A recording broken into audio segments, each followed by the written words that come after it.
I have to learn how to tolerate it right now. Tolerate how it looks with the shape of my face, with my features. Bro, what? That is so strange. Okay, hearing me say that, I realize that that sounds really strange. I'm back again for another video about my natural hair. This time I don't have a tear stain under my eye. Today I'm talking about my natural hair. Right now you see it in a braid out, and I didn't record the braid out on camera. This is like the first day that I have it out. But listen, this has been a journey wearing my natural hair every single day. Before this hairstyle, I had mini braids. You could probably see some of my mini braids in my previous videos. I can come on here and honestly say that for a very long time I didn't like my natural hair because I didn't think it was very presentable, and I felt like it was hard to style it in a way that fit societal standards. I'm gonna say it like that. It just isn't really hard. I think we make it hard because we're not used to how it frames our face, or lack thereof. And my hair does not frame my face yet. It is very short right now. Although, time out, length check. Let's do a real quick length check because this is a year and like 6 months of growth. A year and 7 months of growth. My hair is growing. It is thriving. One thing I think about a lot when it comes to my hair growth is just how it thrives when I offer it time and love and attention. I water my hair, I nourish it, I shower it with love, and it does pretty dang good. It does pretty good. The moments where I tuck my hair away, try to hide it because I don't think it's cute enough, throw on a wig and leave it in darkness, that is when my hair is not doing very, very well. And lately I've been, you know, getting to know my hair again, recommitting myself to loving my hair and building a relationship with my follicles. And you know what's crazy? Whenever I wash my hair, I've noticed that I've been like trimming at the ends because the hair doesn't feel healthy. I'm realizing that the hair just doesn't feel familiar to me. I'm used to feeling hair that isn't my texture. I'm used to feeling bust down wigs and long, curly, loose curl pattern hair. And when I touch my very thick, very luscious, very kinky, coily hair, I start to feel like something's wrong with it. I'm like, it's extra dry, it's extra fragile, it's extra split, I gotta cut it, cut it, cut it. So the growth that I have right now, this is because I've been, like, it's not as much as I feel like it's not where I feel like it should be, because I'm always chopping away at it because I feel like something's wrong with my hair. And I'm doing this thing right now where instead of doing long-term protective styles like mini twists or mini braids, I'm just gonna do wash and goes, right? Just wash my hair and let it be a fro, as well as like braid outs like this. So, you know, wash my hair and then put it in big twists or put it in big braids, like 8 braids on this side, 8 braids on that side. That way it cuts down my wash day time, because washing my hair and then installing mini twists can take hours. But this right here took me, I don't remember how much time. It was quick. It was like I washed my hair, I deep conditioned it, and then putting it in these braids took me like an hour and a half. So I would say, let's say like 2-3 hours, which to me is worth it because this style is gonna last me a week or so without me having to do much.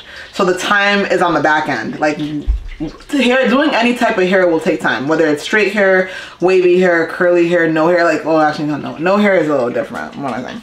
Whether your hair short, long, curly, kinky, coily, straight, wavy, your hair, everybody's hair needs love and attention.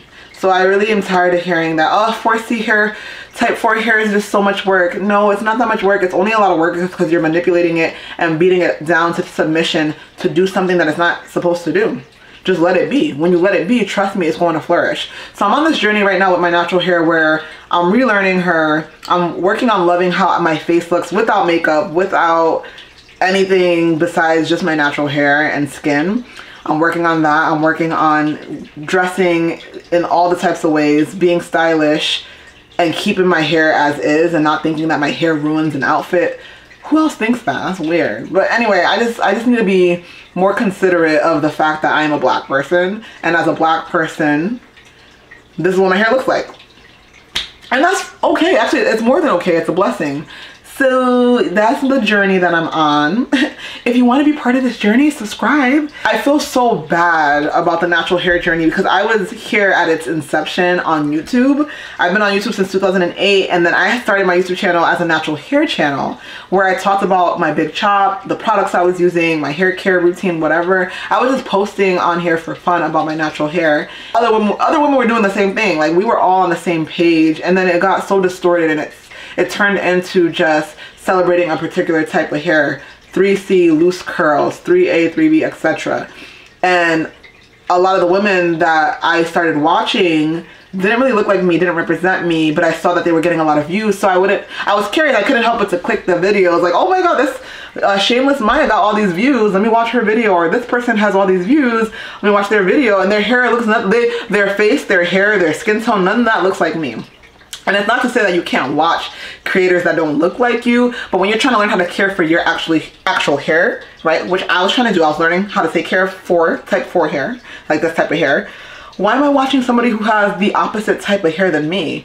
And the reason why I was watching them was because I was like, oh my god, maybe, just maybe I could look like so-and-so. Just maybe I could just touch the hem of his cloak and get a little bit of that. Like, maybe I could get a little bit of what they got going on just by watching and seeing what products they use. Maybe then I can be like them and be effortlessly beautiful and carefree and just throw my hair up and like be a sexy, beautiful, desired girly. And at the end of the day, I am beautiful, I am desired, I'm all of those things too. I need to stand on that. I need to be proud of who I am. I need to be proud of what I look like by putting it on display and not hiding it and being cute, like dressing it up and all that. Right now, I'm in this era where I'm like really just trying to love myself in my most raw form as much as possible. So I'm not doing a lot of dressing up, dressing down, whatever. I'm not doing a lot of extra stuff right now with my hair. I'm just trying to learn to like get used to my face with this hair that's mine. I'm like just trying to get you, and that's so crazy. You hear how crazy that sounds? This hair actually just grows out of my scalp without me having to think about it or do anything about it. This is what God gave me as my gift, and I have to learn how to tolerate it right now. Tolerate how it looks with the shape of my face, with my features. Bro, what? That is so strange. Okay, hearing me say that, I realize that sounds really strange. But it's a real journey.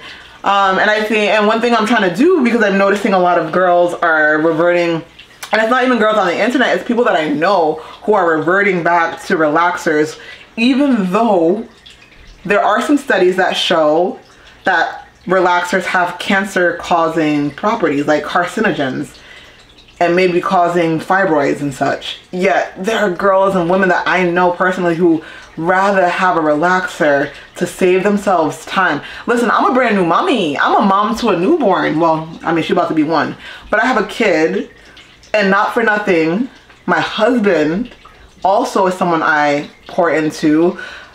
I have work, well, work is home, you know. I have all these things that I do, yet I'm still able to take care of my natural hair and wash it and prioritize it. You prioritize what you give about. You prioritize what you care about. And you find the time. The time is always going to be there. And so, I don't know. I hear that excuse a lot about, I'm going back to relaxer because it's convenient. And I'm not even trying to judge. And I apologize if this sounds judgy. I don't want it to sound judgy. So let me like do my best to articulate this. Like, do what you need to do. It's your body. It's your hair. It's your choice. However, I think it's really important that we unpack like what is the driving force for our choices. And convenience is one thing. Hating the hair that grows out of your scalp is a totally different thing. And I noticed that we use the excuse of I don't have time. And I'm a busy woman. You know what I mean? Like I just said, I have a husband, I have a child, I have a business. And as busy of a woman as I am, I find time to do my hair and not rush it in a loving way and be okay with the end result. It's about being okay with the end result. I think that's the thing that a lot of naturals who have type 4 hair struggle with. Correct me if I'm wrong. Let me know if I'm wrong, y'all. Let me know if I'm wrong, okay? Because I might be talking sideways for whatever reason. But on my channel, I'm going to be talking a lot more about natural hair.